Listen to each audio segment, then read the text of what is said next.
ಭಾರತವನ್ನು ಸಾರ್ವಭೌಮ ಸಮಾಜವಾದಿ ಧರ್ಮ ನಿರಪೇಕ್ಷ ಪ್ರಜಾಸತ್ತಾತ್ಮಕ ಗಣರಾಜ್ಯವನ್ನಾಗಿ ರೂಪಿಸುವುದಕ್ಕಾಗಿ ಭಾರತದ ಎಲ್ಲ ಪ್ರಜೆಗಳಿಗೆ ಸಾಮಾಜಿಕ, ಆರ್ಥಿಕ ಮತ್ತು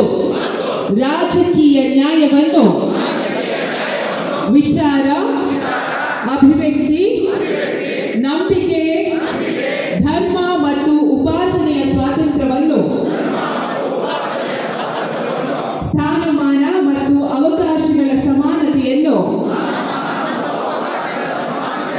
ದೊರೆಯುವಂತೆ ಮಾಡುವುದಕ್ಕಾಗಿ ವ್ಯಕ್ತಿ ಗೌರವ, ದೇಶದ ಏಕತೆ ಮತ್ತು ಸಮಗ್ರತೆಗಾಗಿ ಎಲ್ಲರಲ್ಲಿ ಭ್ರಾತೃತ್ವ ಭಾವನೆಯನ್ನು ಮೂಡಿಸುವುದಕ್ಕೆ ದೃಢ ಸಂಕಲ್ಪ ಮಾಡಿ